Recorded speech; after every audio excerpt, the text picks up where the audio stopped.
नमस्कार दोस्तों। आज अभी बात करते हैं आरबीआई की पॉलिसी के बारे में। अभी फ़िलहाल इसके बारे में कोई बात नहीं कर रहा है क्योंकि सब फेयर वैल्यू प्राइस के पीछे भाग रहे हैं कि वो क्या प्राइस फेयर प्राइस आता है। अभी मेरे हिसाब से आरबीआई की कोई भी पॉलिसी रहे, कल कुछ भी स्टांस रहे, आप कल ऊपर जाओगे। और इस ऊपर जाने के कुछ सॉलिड लॉजिक है मेरे पास। मैं कोशिश करता हूँ कि मैं आपको वो चीज़ समझा पाऊँ। पहला सबसे बड़ा मुद्दा है कि सीपीआई इन्फ्लेशन का। अब सीपीआई इन्फ्लेशन के लिए मैं एक ऑलरेडी वीडियो बना चुका हूँ, 1 साल पहले मैंने बनाई थी, उसमें मैंने बेसिक से समझाया था कि इन्फ्लेशन वर्क कैसे करती है। आरबीआई ने लास्ट अपनी मॉनेटरी पॉलिसी में क्लियर किया था कि हमारी जो इन्फ्लेशन है, ट्रेजेक्टरी इन्फ्लेशन है, वो 4.6 से बढ़ के 5.1 हो जाएगी। तो इसके आसपास ही हमारी इन्फ्लेशन आने वाली है, 5.1 के आसपास, जो कि कारण है क्रूड ऑयल में जो एक स्पाइक देखने को मिला जिसकी वजह से आपके फूड प्राइजेस बढ़ जाते हैं। तो वो सबसे बड़ा मुद्दा रहेगा। दूसरा जो मुद्दा रहेगा वो रहेगा आपका जीडीपी के ऊपर, कि जीडीपी का अनुमान फोरकास्ट क्या है।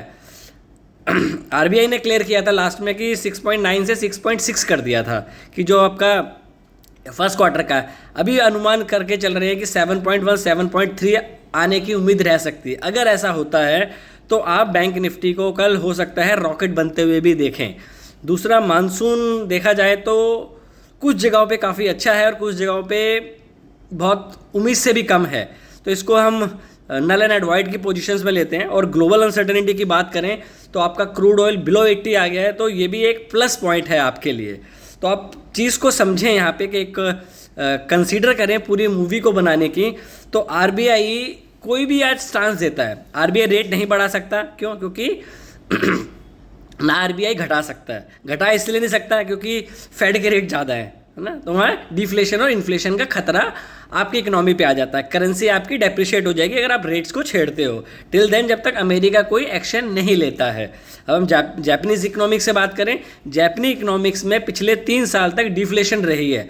और ये जो आप मुद्दा सुन रहे हो, बीच में काफ़ी ज़्यादा एडवर्टाइज भी चल रहा था कि ये कैरी ट्रेड चल रहा है जापान में, अब वो 1% हो गया है, वो 2% हो गया है। यार वो जापान ने नहीं किया, वो यूरोप में भी पिछले 10 साल 2014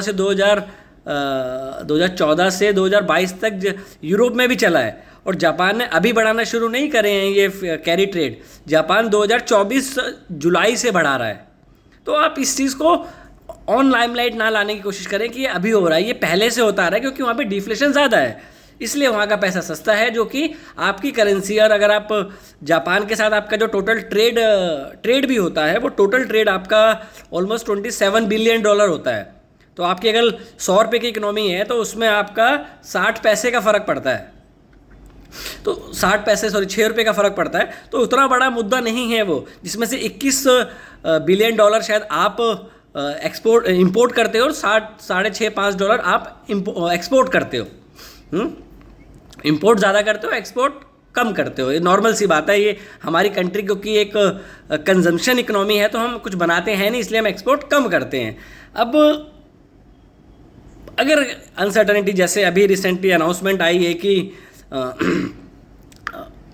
आज या कल में ये फाइनलाइज हो जाएगी, जो ईरान और यूएस की वॉर चल रही है, तो ये भी एक पॉजिटिव आउटकम रहेगा। और बाज़ार ऑलरेडी इन चीज़ों को डिस्काउंट करके चल रहा था कि प्राइस 80 to 100 के बीच में ही रहने वाला है। तो अब एक ही बात पे बाज़ार को बार बार गिराना पॉसिबल नहीं होता मेरे हिसाब से।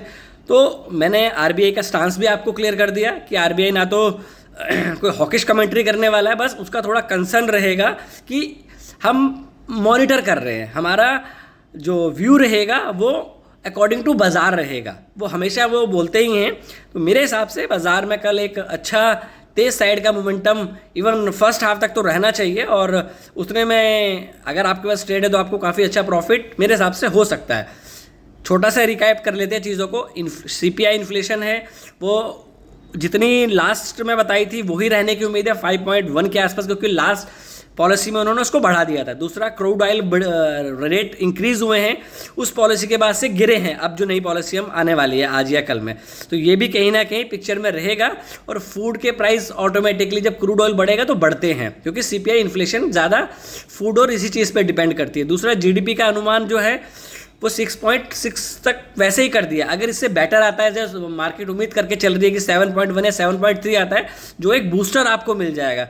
रही मानसून की बात, मानसून 50-50 है, मतलब 50-50 थोड़ा एडवांटेज देना चाहे, बेनिफिट ऑफ डाउट, तो 60-40 आप कर सकते हैं। बहुत बेहतरीन बारिश अभी तक नहीं हुई है।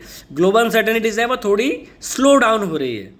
तो मेरे हिसाब से कल आपको एक अच्छा ऊपर की तरफ का मोमेंटम देखने को मिलेगा।